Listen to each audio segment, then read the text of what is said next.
watch this.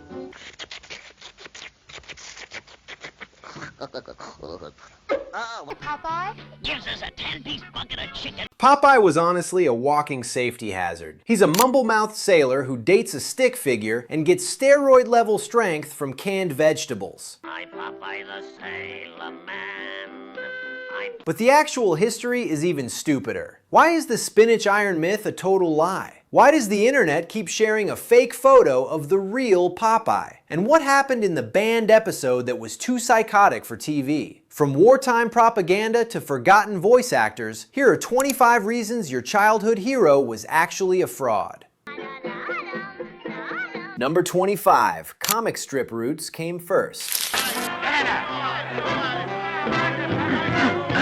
Popeye came from a comic strip called Thimble Feeder before he became a cartoon character. Popeye wasn't created for cartoons. He was a comic strip character who got adapted. A cartoonist named E.C. Segar introduced Popeye in Thimble Feeder in 1929 as a small character who became super popular. By 1933, Fleischer Studios saw how much people loved him and brought him to animation. The cartoons made Popeye a superstar, but he had 4 years of comic strip fame first. The cartoons turned a newspaper character into someone everyone knew. Number 24, the Betty Boop guest spot.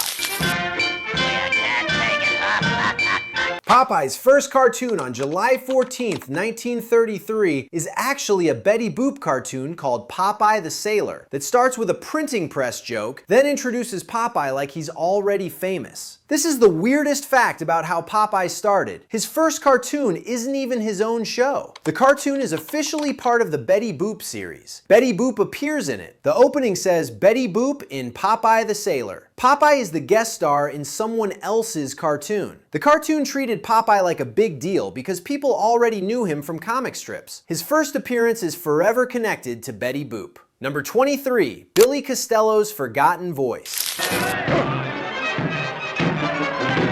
The 1933 Popeye debut lists Billy Costello as Popeye's voice, not Jack Mercer, who most people think of. Most people know Jack Mercer's voice because he did Popeye for decades, but Billy Costello got there first. Costello did Popeye's voice for the earliest cartoons before getting replaced in 1935. His version was rougher and more gruff. Jack Mercer made it smoother later. This creates a weird split in how Popeye sounds. The earliest cartoons sound different because they literally are different. People forget about Costello, but he created Popeye's voice for the first 2 important years. Number 22, the formula saved everything. The 1933 debut has a clear story pattern. Popeye shows up, proves he's tough, fights Bluto, which becomes the formula that saved Fleischer Studios. Every Popeye cartoon follows this same pattern. Popeye arrives somewhere. He proves he's strong. Bluto shows up as the bad guy. They fight over olive oil. Popeye eats spinach. Popeye wins. Done. This formula was set from day one and repeated for hundreds of cartoons. It's simple, but brilliant. The first year was testing different ideas, but once they found this formula, they never changed it. That predictable pattern kept Fleischer Studios making money during the Great Depression. Number 21, the secret operatic origins.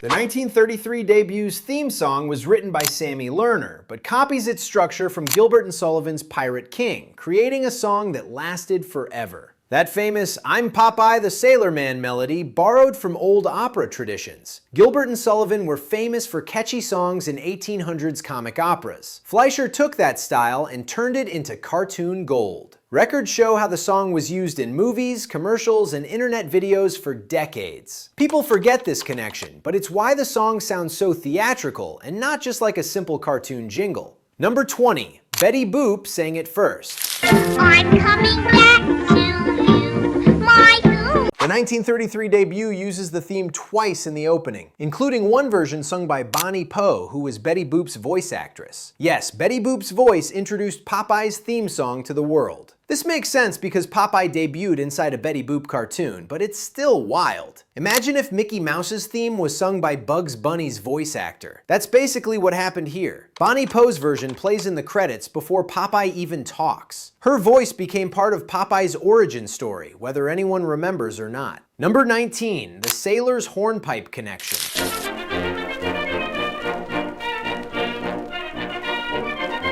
The debut's opening music was complex. The Sailor's Hornpipe, then Strike Up the Band, before getting simpler. But the hornpipe became Popeye's signature intro forever. The Sailor's Hornpipe is an old British naval dance tune from the 1700s. The 1933 debut mixed this with George Gershwin's Strike Up the Band, before settling on the simpler formula. Later cartoons dropped the complicated stuff, but that old naval tune stuck around as Popeye's unofficial intro. You hear it in later cartoons, games, and everywhere else. The hornpipe became part of Popeye's sound almost as much as his actual theme. Number 18.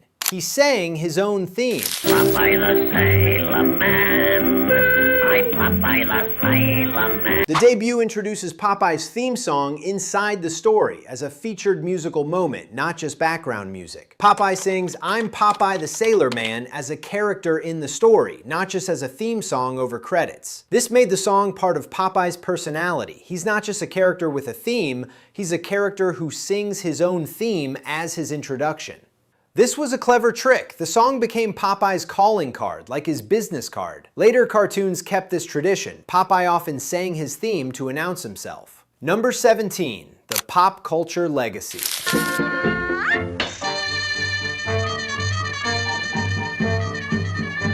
The 1933 debut's production notes track how the song appeared in movies and other media, showing how early Popeye music became timeless, and the phrase, I'm Popeye the Sailor Man, became permanent in our culture. The Popeye theme appeared in movies, commercials, TV shows, and internet memes for 90 years. This wasn't an accident. The people who owned the rights carefully managed how the song was used. The song became one of animation's most recognizable pieces of music, lasting longer than the cartoons themselves. Kids who never watched a Popeye cartoon still know the song. That's the kind of cultural impact few characters ever achieve. Number 16, the fake real Popeye photo.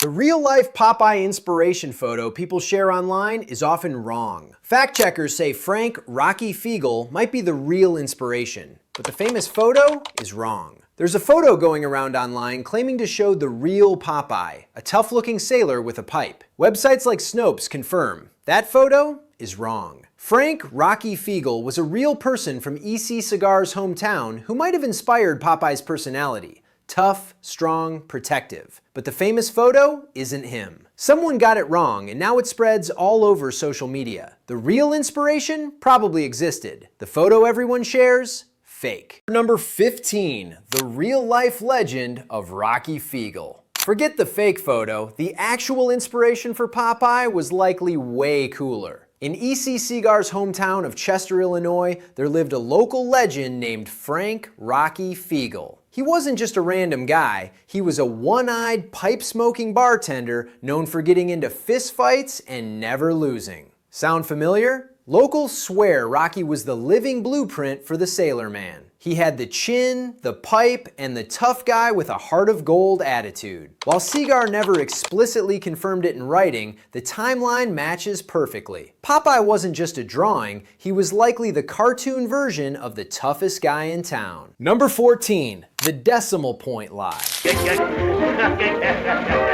You have definitely heard this story at trivia night. Popeye loved spinach because a scientist in 1870 messed up a decimal point and accidentally claimed spinach had 10 times more iron than it really did. It's a great story. It makes you feel smart. But here's the problem. That story is also fake. In 2016, researchers dug into the data and found that the decimal point error never actually happened. It was a myth invented in the 1980s to explain the spinach craze. So we have a myth, the iron, wrapped inside another myth, the decimal point. Popeye is sitting on a throne of lies. Number 13, the real secret was vitamin A. So if the iron story is bogus, why the spinach? Simple. In the 1930s, spinach was the original superfood, but for vitamin A, not iron. Creator E.C. Seeger wasn't trying to turn Popeye into a man of steel. He was following the 1920s science hype that claimed vitamin A was the secret to helping kids grow tall. He picked spinach because it was marketed as the king of vitamin A. The whole iron obsession came later from confused parents and bad data. Popeye was actually popping cans for his immunity, but the world convinced itself he was doing it for the heavy metal. Did you watch Popeye cartoons as a kid, whether on Saturday mornings, VHS, or DVD? What do you remember most about them? Tell us, and which character was your favorite? Popeye, Olive Oyl, Bluto, or maybe even Wimpy? Number 1, the fact zombie. Scientists have a name for the spinach iron myth. It is a fact zombie. This is a lie so catchy that even the truth can't kill it. You can show people the chemical data proving spinach is average, and they will still say, but Popeye eats it for iron. The cartoon didn't just spread a rumor, it brainwashed a century of culture. It is the ultimate Mandela effect of nutrition, a falsehood that became a fact just because a cartoon sailor said it loud enough. Number 11, the cruel irony of spinach. Here is the wildest part. Spinach is actually terrible for building muscle. It contains compounds called oxalates, which act like a shield, literally blocking your body from absorbing iron. So when Popeye downed a can to fight Bluto, he was basically eating a placebo. Nutritionally, he would have been stronger eating a bowl of beans or a steak. The world's most famous symbol of healthy eating was fueling up on the one vegetable that wouldn't actually give him the strength he needed. Number T was a movie star, not a TV character. Modern fans forget that Popeye wasn't designed for Saturday morning TV. He was a cinema event. In the 1930s, families bought tickets to see these shorts on massive theater screens before the main movie. That explains the quality gap. Fleischer Studios poured movie-level budgets into the shading, the orchestras, and the backgrounds. This wasn't cheap TV animation meant to sell cereal. It was high art meant to sell movie tickets. Number 9, the 3D camera trick. Ever notice how old Popeye cartoons have weirdly realistic 3D backgrounds? That wasn't a drawing, that was real life. Max Fleischer invented the stereoptical process, where they built actual miniature physical sets and rotated them behind the animation cells. In the movement, they used rotoscoping, tracing over footage of real humans. Popeye didn't move like a cartoon because, in a way, he wasn't one. He was an engineering marvel that combined live-action reality with ink. Number 8, Popeye versus the bank. By the late 30s, Popeye wasn't just a character, he was the only thing keeping the lights on. Betty Boop had been censored into boredom, and Superman hadn't taken off yet. Popeye was the financial backbone carrying the entire Fleischer studio through the Great Depression. But even the strongest sailor couldn't fight corporate debt. Despite having the biggest hit in the world, the studio was drowning. It proves a dark Hollywood rule. You can have the #1 show in America and still go broke. Number 7, the hostile takeover.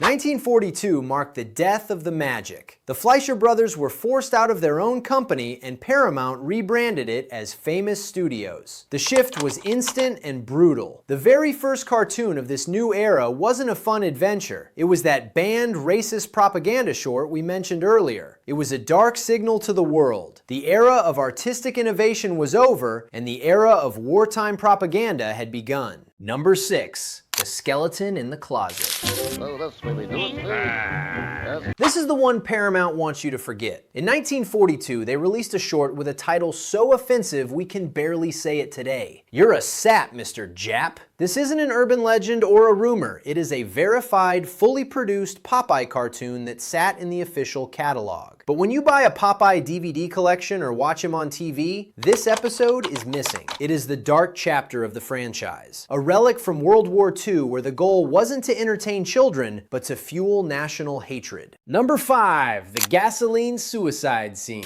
Why was it so bad? It wasn't just the racism, it was the psychotic level of violence. In standard cartoons, a character gets hit with a frying pan and sees birds. In this short, the Japanese naval commander literally chugs a gallon of gasoline and chases it down by eating lit firecrackers, causing him to explode from the inside out. This crossed the line from slapstick to brutality. It showed just how unhinged the studios became during the war. They traded jokes for death, and looking back, it is genuinely disturbing. Number 4, the great TV scrub.